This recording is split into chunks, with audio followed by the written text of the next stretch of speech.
Hello, everybody. Welcome to the September 2024 edition of the Mayor's Monthly Video. This is the last video for fiscal year 2024. Busy time for us here in Columbiana. So without further ado, let me go ahead and get started. Kind of looking about what we want to talk about, some citizen questions and concerns. I'll talk to you about those real quick. Real quick statement on city's financial condition.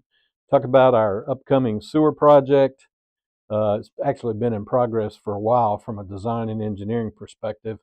And then I'll kind of go over our fiscal year 2025 budget and some community news and events. So here we go without further ado. So questions and concerns. I've had several questions lately, a couple of questions lately about trimming of trees. So let me just kind of tell you the story of that. If it's in a public right-of-way, one of the right-of-ways the city of Columbiana is responsible for, it's our responsibility to trim those trees, and should they die and need to be cut down, we would have to cut them down. We're generally not going to cut them down if there's still some life in them. It's a very expensive process. We really, for large trees, don't have the equipment and tools to do that, so we have to contract it out. So it's pretty expensive, but we can trim them.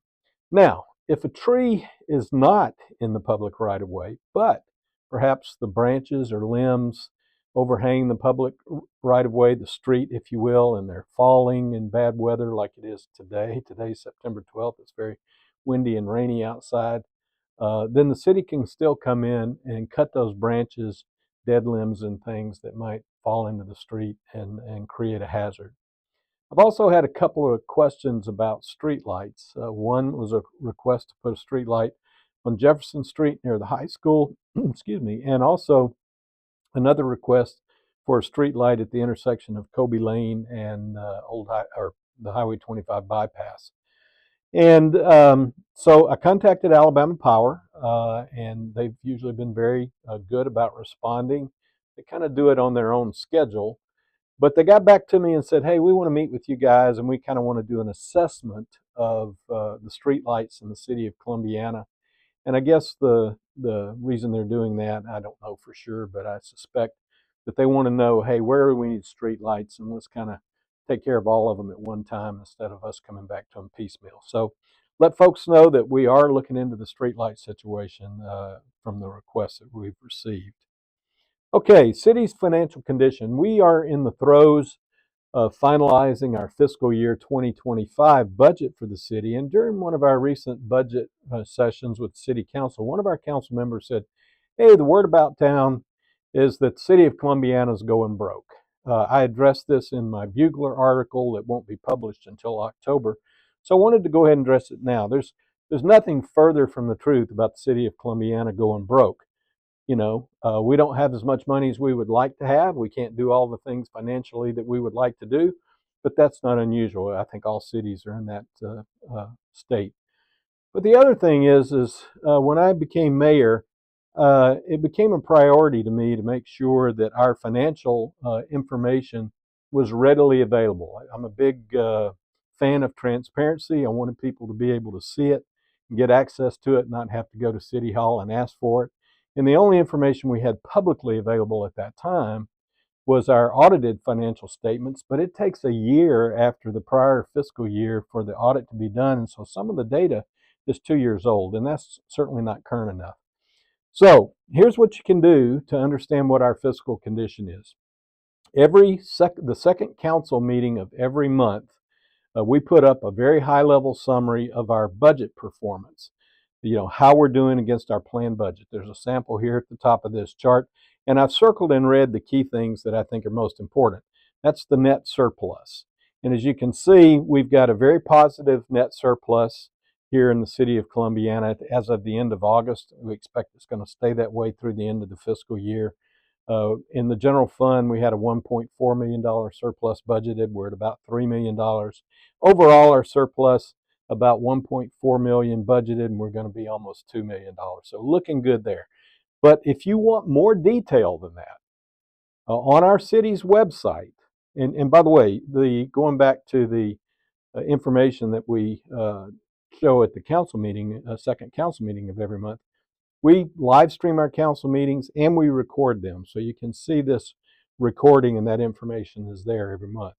But also every month we post on our website our monthly budget reports. Now that's excruciating detail, every line item of expense, every line item of revenue, and there's a sample of one page of it here, and there's 24 pages of that for your reading pleasure on our website if you really want that much detail. The other thing that we do, and we post on our website, I'm required by law to give a semi-annual financial condition report to the City Council twice a year. I do that in April and November of each year. April covers the first 6 months of October through March, and November covers the last 6 months from April through October.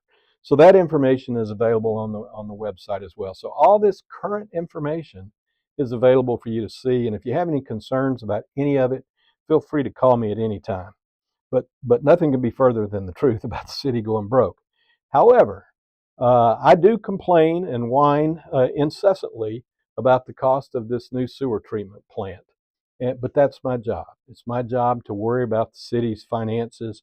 And maybe that's one of the reasons that people think that the city's going broke. So I kind of want to give you an overview of what's going on there. So the cost of that project for construction is going to be $14.488 million, $14,488,000. Now, we had originally estimated that it was going to be $5.5 million. We put it out for bid. It came in at $18 million. That estimate was done by a private engineering firm for us, but costs had just gone up tremendously. Some of the environmental requirements that have been added to it that's made it more expensive.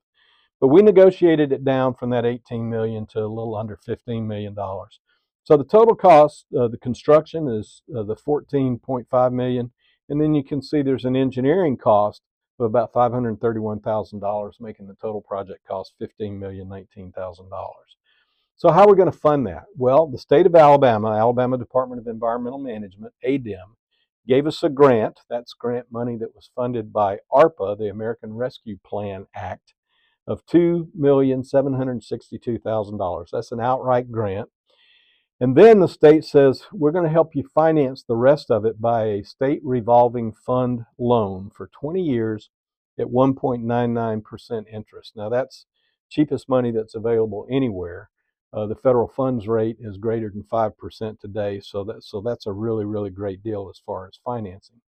But we need to know how much that's going to cost us. Now, I went on to a website, just used a normal loan calculator from the website, and put in 20 years, 1.99%, and it said that the debt service is going to cost us about $751,000 a year.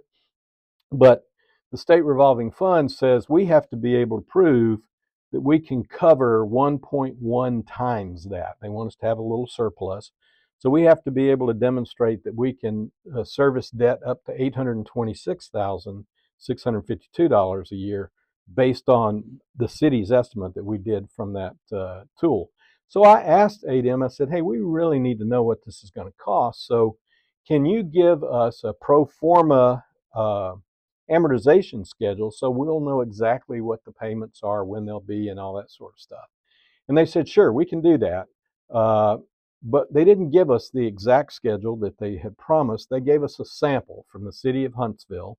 Same terms, 20 years, 1.99%, a significantly lower amount. So we were able to interpolate, and we came up with an annual principal and interest payment of $740,671.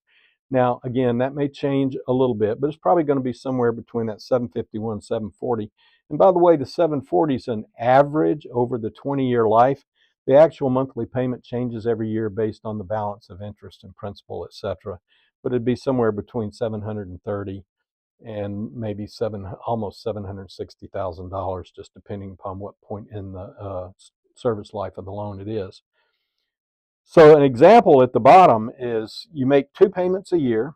One of them's in August, on August the 15th, and that's principal and interest. And so our first payment under this schedule that SRF sent us, or ADEM sent us, would be principal and interest of $613,898. And our second payment that year would be interest only of $116,000. Now those things total up, if you do the math, to a little over $730,000. So it's quite a bit.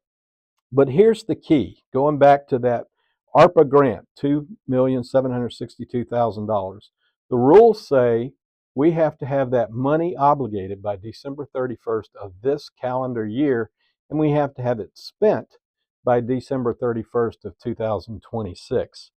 So I asked them what constitutes obligated, and that means we have to let a contract for the work. But we have to let the contract for the whole project. They're not going to give us $2.7 million or $2.8 million if you round it off, and then us not have enough money to complete the entire project. So we've got to demonstrate that we can fund the entire project through the grant and the loan. And we've got to have that done and that executed and a contract awarded by December 31st. So those things, as far as the timing and whatnot, don't want to lose that money and our ability to do this work. And that loan. So consequently, I get a little jittery and a little nervous because December 31st will be here before you know it. So we'll get that sorted out. I've already been talking to folks about the financing of it. We just got to get the devil's in the details. So now let me go into the fiscal year budget for 2025. We've gone through, this says R19. We're actually on a revision A, which is just a smidgen better as far as surplus than what you see on this chart. I did that revision 19A right before coming over for this filming.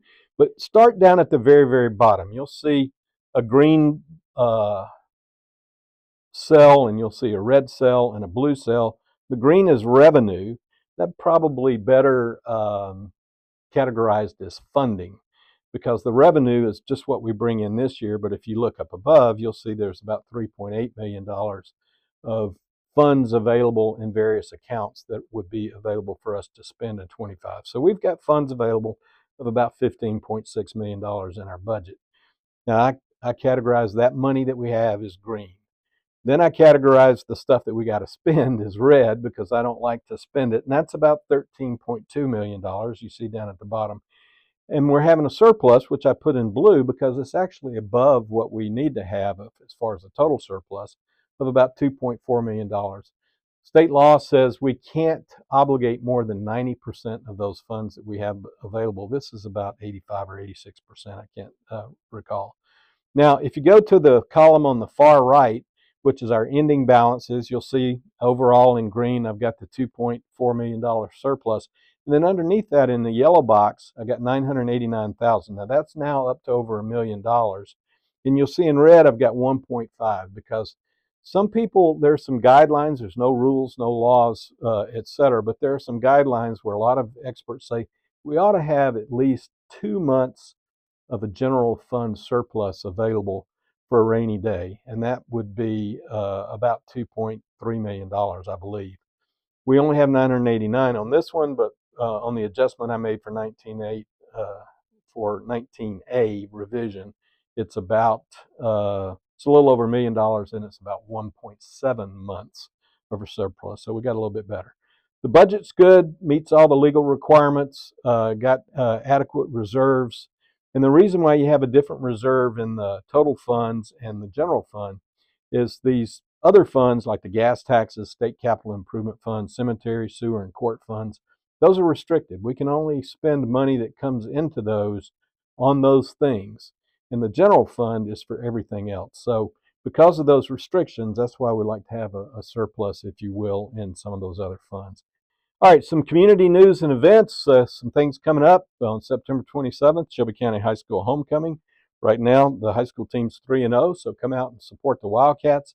And then on October 12th, we have Shelby County Discover Shelby Fest, which we've had here for the last couple of years. Been quite successful, wine, food, music. It's kind of co-sponsored by the Shelby County Arts Center, the City of Columbiana, and Shelby County. So been a lot of fun, so look forward to seeing you there on October the 12th.